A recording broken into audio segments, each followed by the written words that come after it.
एक साधारण युवा मंक वह आश्रम में ध्यान करते हुए, लेकिन बीच बीच में शोर के कारण उसका ध्यान टूट रहा था। आश्रम में कुछ शिष्यों ने हंसते हुए ये कहा, तुम्हारे बस की बात नहीं है, उसके लिए कुछ योग्यता होनी चाहिए। युवा बिच्छू को यह बात अंदर तक चुभ गई। अगले दिन और सुबह ध्यान करने के लिए उठा तो उसके मन में ये सवाल उठा कि मैं इस काबिल हूँ। जब भी हो कुछ करने बैठ, बार बार उसके मन में एक ख्याल आता कि मैं वाकई में इस काबिल हूँ। उसने परेशान होकर ज़ेन मास्टर, सारी बात बताइए, मेरी जान का लक्ष्य बहुत बड़ा है और मैं बहुत सामान्य हूँ। मैं लक्ष्य के बारे में जितनी बार यह शक करता हूँ कि क्या मैं इस काबिल हूँ भी या नहीं, इस कारण में कोई भी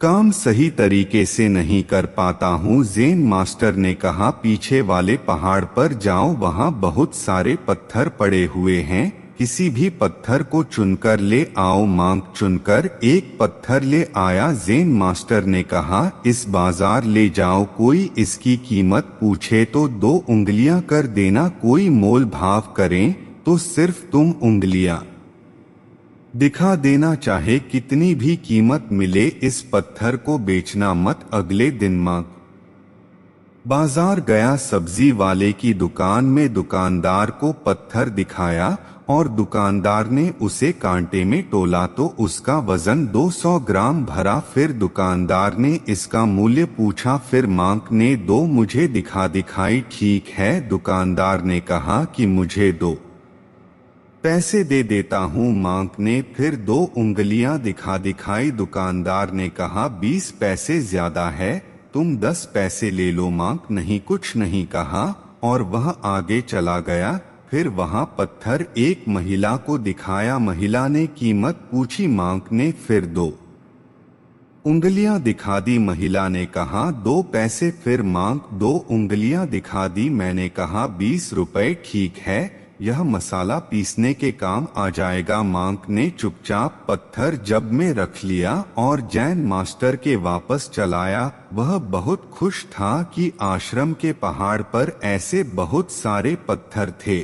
फिर सारा किस्सा मास्टर को बताया और कहा, मास्टर, आज पता चला कि शांत रहने से कैसे किसी भी चीज की कीमत बढ़ जाती है। सब्जी वाला 2 पैसे दे रहा था पर मैं मौन रहा तो महिला ने पत्थर की कीमत 20 रुपए लगाई। इसका मतलब मुझे मौन रहना चाहिए। मास्टर ने कहा, तुम अभी समझे नहीं। तुम एक काम करो, कल एक बार बड़े बाजार जाना और अन्य दुकानों पर इसकी कीमत पूछना और शर्त याद रखना कि कोई भी कीमत मिले, पत्थर मत बेचना।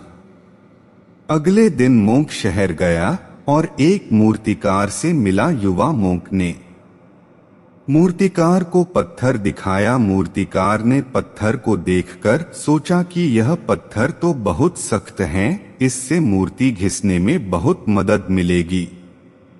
मूर्तिकार ने कीमत पूछी तो मोंक ने 2 उंगलियां दिखा दी। मूर्तिकार ने कहा, 200 रुपए। अच्छा, अभी देता हूँ। मोंक ने फिर 2 उंगलियों का इशारा किया।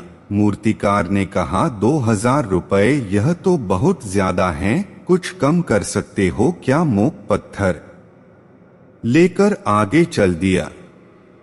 युवा भिक्षु ने जौहरी की दुकान पर पत्थर दिखाया। जौहरी ने जांच की और काफी सोच विचार के बाद इसकी कीमत पूछी। मोंक ने केवल 2 उंगलियां दिखाई तो जौहरी ने हंसते हुए कहा कि 20,000 रुपए। ठीक है, अभी देता हूँ। लेकिन मोंक को ज़ेन मास्टर की बात याद आ गई। उसने नमे सिर हिलाया और फिर से 2 उंगली दिखा दी। जौहरी ने गंभीर होकर कहा कि 2 लाख रुपए। ठीक है, मैं दे सकता हूँ, यह पत्थर मुझे दे दो। कीमत सुनकर भिक्षु बहुत हैरान हुआ, लेकिन